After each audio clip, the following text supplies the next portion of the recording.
के नाम में मेरा आप सबको जय मसीह की। अगर आप पढ़े प्रेरितों के काम 23:24-26 तो इसमें एक नाम आता है फिलिक्स, जूडियन प्रोविंस का रोमन प्रोक्यूरेटर ने काम किया 50 to 60 AD तक। के नाम के सिक्के मिले हैं, इन सिक्कों से इनकी इन्फॉर्मेशन पता चली। जितने भी नाम बाइबल के अंदर मेंशन है उनके दुनिया में होने के सबूत भी मिलते हैं। ये सारी चीज जमीन की बहुत बड़ी तह के नीचे से मिली। खुदाई के दौरान Acts 28:11 के अंदर दो नाम आते हैं, कैस्टर एंड पॉलक्स, जो ग्रीक और रोमन्स की मिथोलॉजी के हीरो थे। इनका बहुत बड़ा एक टेम्पल था और इस टेम्पल के रूइंस आज भी आप रोम में देख सकते हैं और ये एक बहुत बड़ी डिस्कवरी है। हर बात जो बाइबल के अंदर मिशन है आज भी दुनिया के अंदर उनके सबूत पाए जाते हैं। और भी बहुत सारे ऐसे सबूत, जैसे सर्जियस पॉलस का नाम Acts 13:7 में आता है, गैलियो का नाम Acts 18 में आता है। इनकी स्क्रिप्शन भी मिली है, सबकी मैं डिटेल नहीं दे सकती, लेकिन मैं इतना बताना चाहती हूँ कि इन करेक्टर्स के लिखे हुए लेटर्स मिले। अगर पढ़ते Acts 17:1 एक नाम आता है थेसलोनिका, रोमन डिस्ट्रिक्ट का एक कैपिटल था। सेंडर जिसने इस सिटी को बिल्ड किया था की वाइफ के नाम पे इस शहर का नाम रखा गया। आर्कियोलॉजिस्ट ने बहुत बड़ा शहर डिस्कवर किया जो कि थेसलोनिका का था। इसके अंदर थेसलोनिका बाथ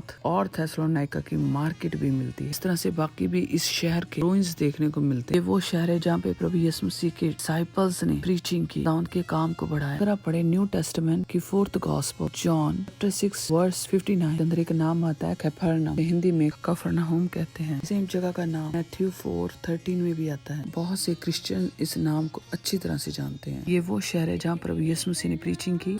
कफरनहूम गलील का बहुत बड़ा फिशिंग विलेज था और बिजी ट्रेडिंग सेंटर था। मींस यहाँ पे बहुत बड़ी मार्केट थी, यहाँ पे व्यापार होता था क्योंकि ये समुद्र के किनारे पर था। यीशु मसीह इस शहर में रहे और इसकी गलियों और बाजारों में यीशु ने प्रीचिंग की, लोगों को हील किया, मिरेकल किए। लोगों की भीड़ों भीड़ यीशु के पीछे रहती थी इस शहर में। इस शहर की सिनेगॉग में यीशु ने प्रीचिंग की और वो सिनेगॉग आज भी इस शहर में एग्जिस्ट करती है, जिसे बहुत लोग हर साल देखने जाते, जिसे आर्कियोलॉजिस्ट ने डिस्कवर किया। ये टाउन जीसस की प्रीचिंग का एक खास सेंटर था। आज भी इस टाउन के रूइंस इसराइल में पाए जाते हैं, काना से 16 और 17 माइल्स की दूरी पर। सिटी ऑफ बैथलहम, जिसका नाम पूरी दुनिया में मशहूर है, 51 टाइम्स बाइबल के अंदर ये नाम आता है। अगर आप पढ़े Matthew chapter 2:1, now when Jesus was born in the Bethlehem of Judea in the days of Herod the king, behold, there came wise men from the east to Jerusalem। और आप सब जानते हैं ये वो जगह जहाँ प्रभु यीशु मसीह का जन्म हुआ। ये आज भी दुनिया में एग्जिस्ट करती है, जिसे हजारों लाखों लोग इसराइल में एवरी ईयर जाते हैं देखने के लिए। बहुत सारी ऐसी जगह जहाँ प्रभु यीशु मसीह बड़े बड़े काम किए, जैसे काना गलील जिसमें यीशु ने पानी से मैं को बनाया, और यीशु का नाजरत वाला घर भी आर्कियोलॉजिस्ट को मिला। गतसमनी का बाग जहाँ पे प्रभु यीशु मसीह दुआ किया करते, उन पर्वतों के ऊपर प्रभु यीशु मसीह का ट्रांसफिगरेशन हुआ। वो पर्वत,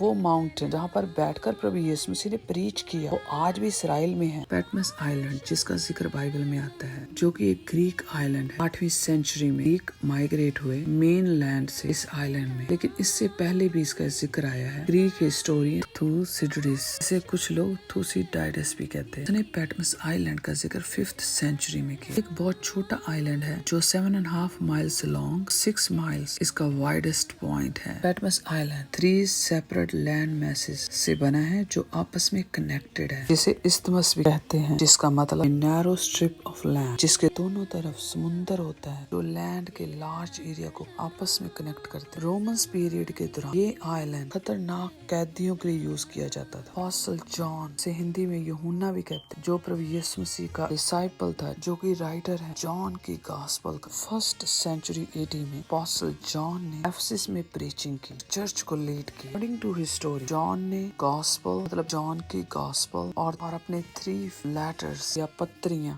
जो जॉन की है वो एफेसस में ही लिखे थे, जिसमें उसने प्रोक्लेम किया है कि यीशु ही खुदा है।